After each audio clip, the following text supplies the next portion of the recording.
চিত্রাঙ্কনা দ্বিতীয় পরিচ্ছেদ। লেখনীতে ইসরাত জাহান জেরিন। চিত্রার চোখ ধীরে ধীরে খুলতেই প্রথমে চোখে বুঝতে পারল না চারপাশটা ঘোর অন্ধকার। একটা ভ্যাপসা গন্ধ এখানে। মাথাটা ভারী লাগছে, কপালের পাশে ধুকধুক করছে।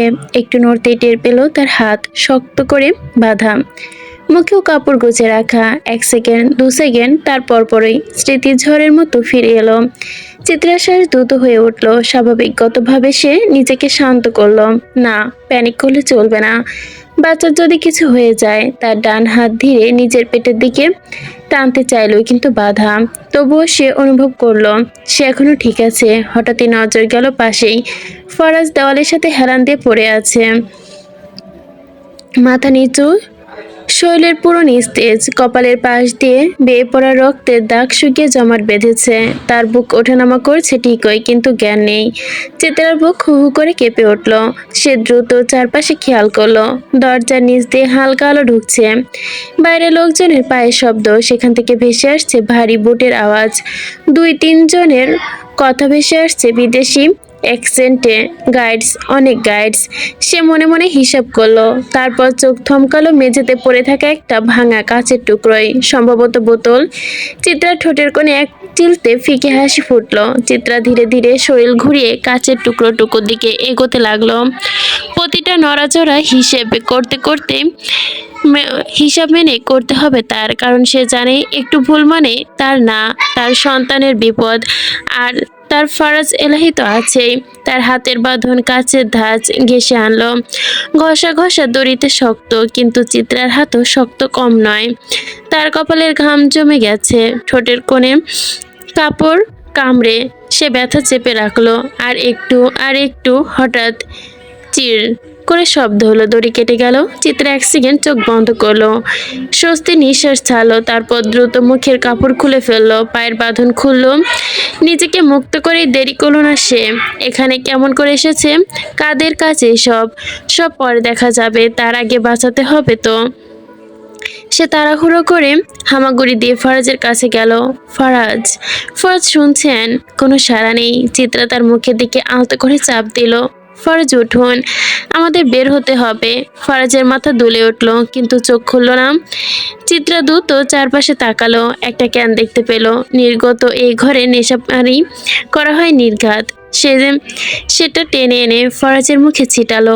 হঠাৎই ফরাজ কেঁপে উঠল, ভুরু কুঁচকে উঠল। উফ! চিত্রা আশা ফিরে পেল। ফরাজ শুনতে পাচ্ছেন? ফরাজ ধীরে চোখ খুলল। এত কিছুর পরেও ফরাজের কোনো সাড়া নেই। চিত্রা তার মুখে আলতো করে চাপ দিল। ফরাজ, উঠুন, আমাদের বের হতে হবে। ফরাজের মাথা দুলে উঠল, কিন্তু চোখ খুলল না। চিত্রা দ্রুত চারপাশে তাকালো। কি করবে? ক্যানটি সে হাতে নিল, ভুরু কুঁচকে গেল। ফরাজ আস্তে আস্তে চোখ খুলতেই চিত্রা বলে অস্পষ্ট একটি শব্দ করলো। তার কণ্ঠ দুর্বল। চিত্রা হালকা এসে বলল, হ্যাঁ। ফরাজ হঠাৎ সোজা হয়ে বসতে চাইল, কিন্তু মাথা ঘুরে আবারও থমকালো। তোমার কিছু হয়নি তো? তার চোখ সরাসরি চিত্রার পেটের দিকে। চিত্রা নরম গলায় বলল, আমরা ঠিক আছি। ফরাজ চোখ বন্ধ করে এক মুহূর্তে নিঃশ্বাস নিল। স্বস্তি। অতঃপর তার চোখ বদলে গেল। আমরা এখানে কেমনে এলাম? ফরাজ ভাবার চেষ্টা করলো। মাথার যন্ত্রণা যেন বেড়ে গেল। তার মাথায় দুবার পরপর আঘাত হলো। তারপর কি হয়েছে মনে পড়তে পারছে না।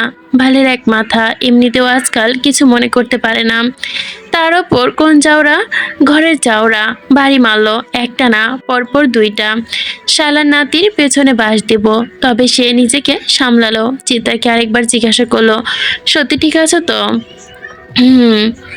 কিন্তু এখন এসব বাদ দিয়ে আমাদের এখান থেকে বের হতে হবে। তাই তো, আমি কি বলেছি নাকি এখানে ভাষণ করব তোমার সাথে? ফরাজের মুখ বন্ধ করতে চিত্রা উঠে দাঁড়ালো, গিয়ে দরজার কাছে কান পাতলো। তার 4 জন সামনে, আরো 2 জন ডান দিকে করিডোরে। সে ফিসফিস করে বলল। ফরাজ মুচকি হাসলো। না দেখে আন্দাজ করে ফেললে? কত শার্প! ভুলে যাবে না, ক্রিমিনালরা ডালে চললে আমরা চলি পাতায়। হয়েছে অনেক ঢং।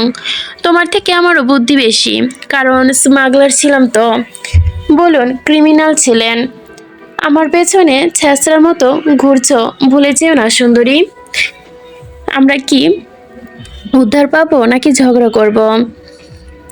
এখন সত্যি বাইরে চলে আসছে, তাই তো কত কি বলবা মাবুদ। অনেক হয়েছে, এবার বের হতে হবে। বাইরে আমাদের আজরাইল দাঁড়িয়ে।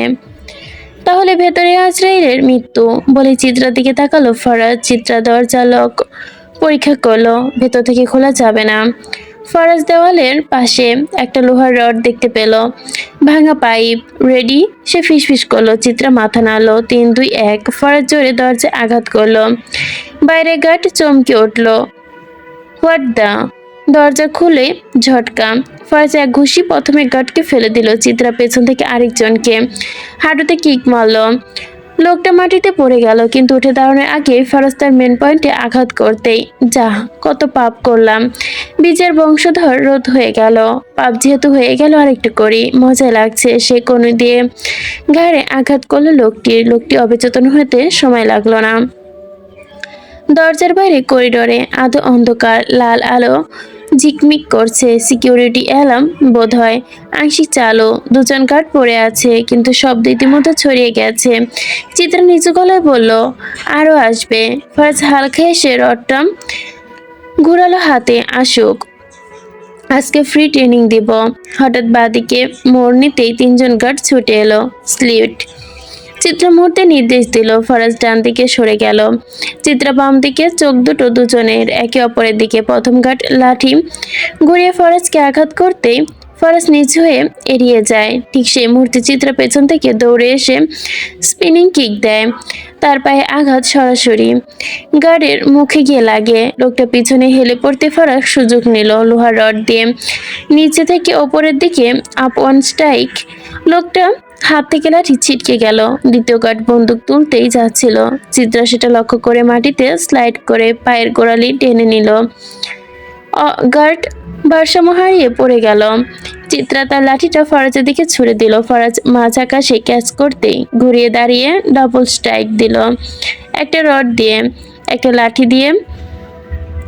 দুপাশ থেকে আঘাত করে তৃতীয় গার্ড পেছন থেকে চিত্রার দিকে ঝাঁপিয়ে পড়তে চাচ্ছিল, কিন্তু ফরাজ চিৎকার করলো, ডার্ক। চিত্রা 1 সেকেন্ড দেরি করলো না। সে নিচু হতেই ফরাজ লাঠিটা ঘুরিয়ে হেড লেভেলে সুইপ দিল। ধপ একটা শব্দ। লোকটা সরাসরি দেওয়ালে আছড়ে পড়লো। চিত্র উঠে দাঁড়িয়ে নিঃশ্বাস ফেললো। সিল্ক ঠিক ছিল। ফরাজ হেসে বলল, পার্টনার ঠিক থাকলে সিল্ক নিচ থেকে হয়ে যায়। ঠিক তখনই করিডোরে ভেসে এলো ভারী বুটের শব্দ। এবার অনেকগুলো। চিত্রা দেওয়ালে ঠিক দাঁড়িয়ে দ্রুত হিসাব করলো। সামনে গেলে ফাঁদে পড়বো। ডান দিকে একটা সার্ভিস প্যাকেজ আছে।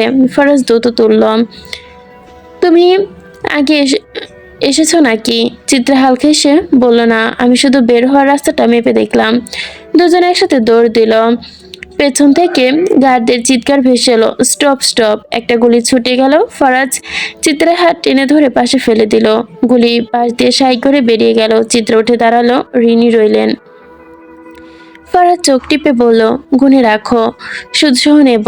তারপর তারা একসাথে সার্ভিস প্যালেনে ঢুকে গেল। অন্ধকার শুরু, কিন্তু সামনে কোথাও একটা আলো আছে। তারা পেছনে পুরো সিকিউরিটি তাদের খুঁজছে। সার্ভিস প্যাকেজটা শেষ হতে একটা বিশাল গুদাম ঘরের সামনে এসে থমকালো তারা। হাত খোলা শার্টটা ফাঁক দিয়ে ঢুকে পড়লো। বাইরে পায়ের শব্দ অনেকগুলো। চিত্রা ধীরে বলল, এটাই এক্সিট আর টার্ব। ফরাজ মাথা কাত করলো, তাহলে খেলাটা এখানেই শেষ করা যাক। ঠিক তখনই গুলির শব্দ কানে বাজলো। দুজনে একসাথে পাশের ক্যান্টিনারের সাথে আড়াল করে ঝাঁপ দিল। চিত্রা নিচু স্বরে বলল, আমাদের কাছে কিছুই নেই। ফরাজ ঠোঁট বাঁকালো, থাকবে। একজন গার্ড এগিয়ে আসে। 2 3। চিত্রা গুনল 1। দুজনে একসাথে বের হলো। ফরাজ গার্ডের কবজিতে আঘাত করতে বন্দুক ফেলে দিল। চিত্রা দূরে সেটাকে ছিটকে নিল, মাটিতে গড়িয়ে শট দিল দ্বিতীয় গার্ডের কাঁধে। ফরাজ বন্দুকটা তুলে নিয়ে বলল, লোডেড। চিত্রা ঠান্ডা গলায় বলল, সিক্ট। এবার দুজন পাশাপাশি আরেক দল। গার্ড ঢুকলো গুদামে। ফরাজ ফিসফিস করে বলল, বামটা তোমার। চিত্রা মাথা নাড়ে, ডানটা আপনার। তারপর দুজনই টিগার একসাথে চাপে। একজন গার্ড এগোতে গিয়ে থমকালো। চিত্রা এক পায়ের সামনের দিকে এগিয়ে কভার শুট। ফরাজ একই সাথে হাঁটু গেড়ে বসে নিচ থেকে শট নিল। আরেকজন পেছন থেকে আক্রমণ করতে চিত্রা বলল, ফরাজ। ফরাজ না তাকিয়ে বন্দুক ঘুরিয়ে গুলি ছুড়ল। লোকটা পড়ে গেল। ফরাজ হেসে বলল, বইয়ের দিকে অন্ধকারের মতো বিশ্বাস করা ভালো। চিত্রা হেসে বলল, আজকে বুঝলেন তাহলে। শেষে তিনজন গার্ড একসাথে ঘিরে ফেললো। চিত্রা ফিসফিস করে বলল, লাস্ট মুভ। ফরাজ চোখ টিপল, স্টাইলিশ হওয়া যাক। দুজন একসাথে সামনে এগিয়ে গেল। চিত্রার সামনে লাফ দিয়েতেই এক গার্ড বন্দুক সরিয়ে দিল। ফরাজ পাশ থেকে একটা পয়েন্ট ব্ল্যাঙ্ক শট দিল। একই মুহূর্তে চিত্রা ঘুরে আরেক পায়ে গুলি করলো। ফরাজ তার কাঁধে শট দিল। তৃতীয় জন। গুদাম ঘর নিস্তব্ধ, শুধু ধোঁয়া আর গুলি গন্ধ। চিত্রা ধীরে বন্দুক নামালো। এইজন বাঁচবে। ফরাজ এগিয়ে এসে লোকটার কলার ধরল। ভাগ্য ভালো তোমার। চিত্রার কাছে এসে চোখে চোখ রেখে বলল, কারণ তুমি আমাদের বের হওয়ার রাস্তা খুঁজবে। লোকটা কাপা গলায় বলল, আমি আমি কিছু জানি না। ফরাজ থামিয়ে দিল। আজকে জেনে যাবে চান্দু। তারপর দুজন মিলে তাকে টেনে নিয়ে গুদামের ভেতরে অন্ধকারের দিকে। শাটারটা ধীরে ধীরে বন্ধ হয়ে গেল। গুদামের ভেতরটা অন্ধকার। একটা মাত্র ঝুলিবাতি জ্বলছে। লোকটা একটা চেয়ারে বেঁধে রাখা হয়েছে, হাত কাঁপছে তার। ফরাজ দেওয়ালে হেলান দিয়ে দাঁড়িয়ে, চোখ দুটো শুধু চিত্রার দিকে। চিত্রা ধীরে এগিয়ে এলো। তার মুখে কোনো রাগ নেই, নেই কোনো তাড়াহুড়ো, শুধু অদ্ভুতভাবে শান্তি। জানো, সে নিচু স্বরে বলল, মানুষের ভয়টা কোথায় থাকে? লোকটা কিছু বলতে পারলো না। চিত্র চারপাশে হাঁটতে লাগলো। একবার তার কাঁধে হাত রাখলো, আবার সরিয়ে নিল। শরীরে না, সে বলল, মাথায়। ফরাজ হালকা হাসলো। সে চিত্রাকে নতুন করে দেখছে। চিত্রা একটা টেবিলের ওপর রাখা বন্দুকটা হাতে নিয়ে ঘুরালো, খেলনার মতো করে। আমরা তোমাকে মারবো না, অন্তত এখন না, সে ফিসফিস করে বলল। লোকটা হঠাৎ আশা পেল। প্লিজ, আমি যা জানি সব বলবো। চিত্রা থামিয়ে দিল। ওলে বাবা, তাই নাকি? সে বন্দুকটা খুলে একটা গুলি ঢুকালো, তারপর ধীরে ঘোরালো চেম্বারে। ফরাজ এবার সোজা হয়ে দাঁড়ালো। তার চোখে মুগ্ধতা। রাশিয়ান রুলেট খেলছো কখনো? চিত্রা মুচকে এসে ফরাজের দিকে তাকালো। লোকটা কাঁপতে কাঁপতে মাথা নাড়লো। না না। চিত্রা চেয়ার টেনে তার সামনে বসলো। দুজনের চোখ এক লেভেলের। আজ খেলবে। সে বন্দুকটা তার কপালে ঠেকালো। এক সেকেন্ড থামলো, তারপর নিজের কপাল এনে ধরলো। ফরাজ নিঃশব্দে এক মুহূর্ত থেমে গেল, কিন্তু সে কিছু বলল না। চিত্র ফিসফিস করলো, লাইফ ইজ ফেয়ার, তাই না? বলে নিজের কপালে টিকার চাপলো। কিছুই হলো না। সে হেসে উঠলো খুব আস্তে, তারপর আবারও বন্দুকটা লোকটার দিকে বাড়ালো। এবার তোমার পালা। লোকটা কাঁদতে শুরু করলো। আমি বলবো, সব বলবো, প্লিজ। দেরি কিসের? ফরাজ ধীরে ধীরে কাছে এলো। লোকটার চুলের মুঠো ধরে বলল, বল। সে নিচু গলায় বলল। লোকটা ভেগে ভেঙে পড়লো। সব বলতে শুরু করলো। চিত্রা চুপ করে শুনছে, তবে এই লোকের কথা থেকে বেশি কাঁপছে। চিত্রা আর কিছু শোনার আগ্রহ রইল না। মুড সুইং বলে কথা আছে। এই সময় মুড সুইং বেশি বেশি হচ্ছে। ফরাজ চিত্রের কাছে এগিয়ে এসে বলল, জানো বিবি জান, এই খেলাটা আমারও খেলতে ইচ্ছে হয়, কিন্তু মানুষের অভাবে খেলতে পারি না গো। আপনার তো সব খেলাই পছন্দ। ইসে, সেটা আবার বলতে। ধুর, লজ্জা পাইয়ে দিলেন। এসব খেলাধুলা খুব সিম্পল। চিত্রা বন্দুকটা খুলে ভেতরে তাকালো, তারপর ধীরে বলল, এই খেলাটা আসলে মজার। একটা বন্দুক, ভেতরে একটা গলি। তারপর চেম্বারটা ঘুরিয়ে দেওয়া যাক। কেউ না কেউ জানে গুলিটা কোথায় আছে। সে আঙ্গুল দিয়ে হালকা করে ঘুরিয়ে দিল চেম্বার। তারপরে চিত্রা এগিয়ে এলো। প্রতিটা টিকার চাপা মানে হয় তুমি বাঁচবে, না হয় শেষ। ফরাজ চিত্রার দিকে তাকালো। লোকটা হঠাৎ করে কেঁদে দিল। না না, প্লিজ না। চিত্রা থামলো না। সে চেম্বার টেনে আবারও সামনে বসলো। দুজনের মাঝে এক টুকরো অন্ধকার। এই খেলায় সে ঠান্ডা গলায় বলল, সবচেয়ে মজার ব্যাপার কি জানো?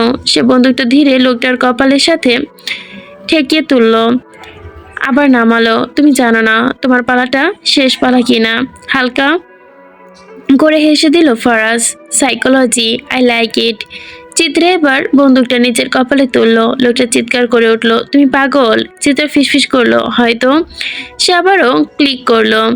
এবারও কিছু হলো না। সে ধীরে চোখ খুললো, তারপর বন্দুকটা লোকটার হাতে গুঁজে দিল। এবার তোমার পালা। লোকটা কাপা কাপা হাতে মাথা নাড়লো। না না। ফার্স্ট পেছন থেকে তার কাজ চেপে ধরলো। খেলা শুরু হলে থামানো যায় না, চুনা পাখি। চিত্রের সামনে ঝুঁকলো টিগার। সে বলল, লোকটা কাঁদতে কাঁদতে টিগারে আঙুল ডাকলো, কিন্তু চাপার আগেই চিত্রার মুখের ভাব বদলে গেল। হঠাৎ বিরক্ত হলো, বোরিং। সে এক ঝটকা বন্দুকটা ফিরিয়ে নিল। 1 সেকেন্ডের নিস্তব্ধতা। ফরাজ বুঝে গেল এটা আর খেলা না। হঠাৎ গুলির শব্দ হলো, শব্দটা গুদামের প্রতিধ্বনি হলো। লোকটা শরীর নিস্তেজ হয়ে পড়ে গেল। চিত্রা কিছুক্ষণ চুপ করে রইল। তার নিঃশ্বাস ধীরে ধীরে স্বাভাবিক হলো। ফরাজ তাকিয়ে আছে। তুমি নিয়ম বানাও, সে ফিসফিস করে বলল, আর ভাঙো। চিত্রা স্থির দাঁড়িয়ে, তার মুখে গালে রক্তের ছিটে। লোকটার মগজ ছিটকে গায়ে এসে পড়েছে। কিন্তু কি ভয়ানক দৃশ্য! ফরাজের শার্টে লাল দাগ ছড়িয়ে গেছে। কয়েক মুহূর্ত কেউ কিছু বলল না, শুধু দুজনের চোখ একে অপরের দিকে। ফরাজ ধীরে ধীরে এগিয়ে এলো, তার দৃষ্টি গভীরে, অস্বাভাবিকভাবে মুগ্ধ সে। চিত্রার এই রূপ দেখে সে থমকালো, একবার সীমার বাইরে।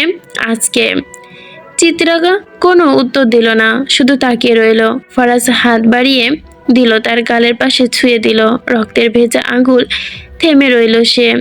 তোমার এই রক্তিম রূপ আমার শরীরে নেশা ধরিয়ে দিচ্ছে। চিত্রার নিঃশ্বাস একটু ভারী হলো। সে এক পা এগিয়ে এলো, দুজনের মাঝে দূরত্ব মিলিয়ে গেল। গুদামে দুলতে থাকা আলো তাদের ছায়ার সাথে মিশে গেল ভয়ঙ্কর ভাবে। চিত্রা ধীরে বলল, ভয় লাগে না? ফরাজ হালকা হাসলো। তোমাকে? 1 সেকেন্ড থামলো সে। না, তোমার ভেতরে এই অন্ধকারটাকে ভালো লাগে। চিত্রা মাথা একটু কাত করলো। ফরাজ আর এক মুহূর্ত দেরি না করে তাকে কাছে টেনে নিল। দুজন মানুষের অদ্ভুত ভাবে উষ্ঠ ছুঁয়ে গেল, কিন্তু সেটা কোনো চুম্বকীয় ভাবে না, ছিল একটা দাবিদার হিংস্রতা মিশ্রিত।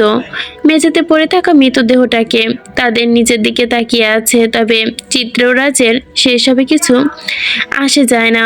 ফরাজ আরো হিংস্র হতেই চিত্রা তাকে থামিয়ে দিয়ে বলল, এখানে সমস্যা কি?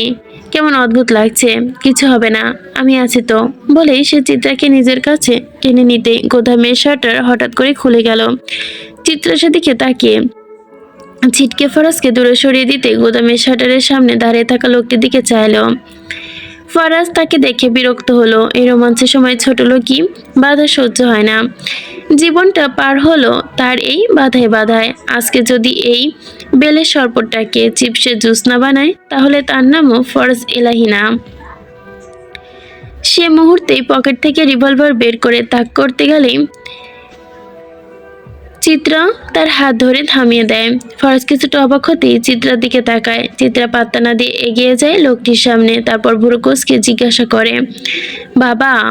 ফরাজ পেছন থেকে এসে একবার চিত্রার দিকে, অন্যবার লোকটির দিকে তাকিয়ে বলে, বাবা? কোন বাবা? কার বাবা? এই কাল্লা তোমার বাবা কেমনে?